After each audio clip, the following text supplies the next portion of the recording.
it is a total outright lie. Twitter is a company that believed that it was not necessary for it to comply with Indian law. Between 2020 and 2022, Twitter was violating Indian law multiple times. During that entire period, nobody went to jail, nobody was raided. A platform that abused its power, misused its power. I have already tweeted early morning on this statement by Jack Dorsey. Jack Dorsey was the CEO of Twitter during a very, very dubious period in Twitter's history. What he has said is an outright lie, and I have said that publicly, and I'm reiterating it again. Twitter is a company that believed that it was not necessary for it to comply with Indian law. It believed that it did not have to comply with Indian law and made up its rules as it went along. And the government of India has been very clear from the very beginning, for all companies that operate in India, they have to always comply with Indian law. That is point number one.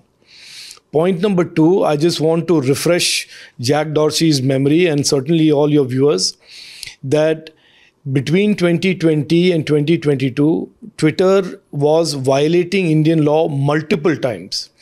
And it was in non-compliance several times during those two years. And it started complying only in June 2022. During that entire period, nobody went to jail, nobody was raided. And so Jack Dorsey, knowing fully well that Twitter did not comply with Indian law and did not face any consequence of that, is today lying and making up this story about raids and arrests. Third point, that Twitter now, it is there now in public domain that Twitter during this period was not only partisan, was behaving in an absolutely arbitrary manner, and the Twitter files that have then come out after Jack Dorsey sold Twitter has exposed Twitter to be a platform that abused its power, misused its power, and de-amplified many people, as in muted their voices, de-platformed many people, as in permanently took them off Twitter, totally in violation of Article 14 and Article 19 of our Constitution. And they did this in India, they did this in the US, and this information is now available in the public domain for everybody to read and see. And therefore, we have always maintained, the government of India has always maintained that our objectives are to ensure that the internet is safe and trusted, that every intermediary like Twitter, foreign or Indian, big or small, must be always compliant with Indian law. And our laws have very clear provisions about weaponizing of misinformation, which is what Twitter did during the entire period of 2020, where they weaponized misinformation against the Indians and the government of India, and therefore they were exposed. So therefore, today for Jack Dorsey to suddenly wake up from his slumber and to try and rebrush the history of Twitter's conduct, and so far without any consequences, is to essentially say what I said in my tweet, that it is a total outright lie. Look, we have to be very clear. During COVID, India is one of the countries under Prime Minister Narendra Modi ji that performed amazingly well. We used technology to protect our people. We used technology to not only identify disease, but also to do 220 crore vaccination shots. And the COVID app was a very powerful enabler of that use of technology to battle COVID. There are many, many forces, there are many, many interests in the world that want to undermine COVID, create question marks about COVID.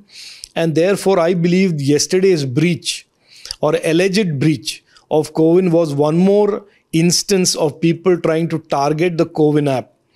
The CERT, the Indian CERT, which is the Computer Emergency Response Team, which is the agency that is tasked by and is responsible for dealing with cybersecurity breaches, is investigating the matter. Yesterday, prima facie, they have already reported that the data that was reported by this Telegram bot was not from COVID app. It was certainly data that was either fake, false, or had been collected from some other source by some third-party threat actor, and that COVID app as has been reaffirmed by the Health Ministry and Health Minister as well, is completely safe and secure and has not been breached. So these allegations are a continuing pattern of people trying to undermine the strong use of digital technologies in protecting our people during COVID and post-COVID. And the government of India, I can assure you, under Prime Minister Narendra Modi ji, is absolutely committed to ensuring that the internet and all our platforms are safe and secure for our digital Nagariks. No, look, I think the left and the CPM every day wake up and cover themselves with hypocrisy and embarrassment. When the BBC, for legitimate grounds,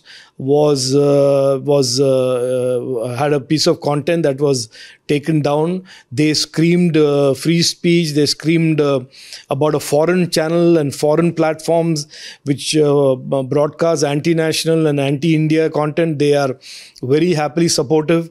They will buy fiber optics from China. But when it comes to protecting the free speech and the right to free expression by a Malayali journalist, suddenly they develop all these new inclinations to file cases, intimidation, threatening journalism. So I have always said that the left is an authoritarian ideology.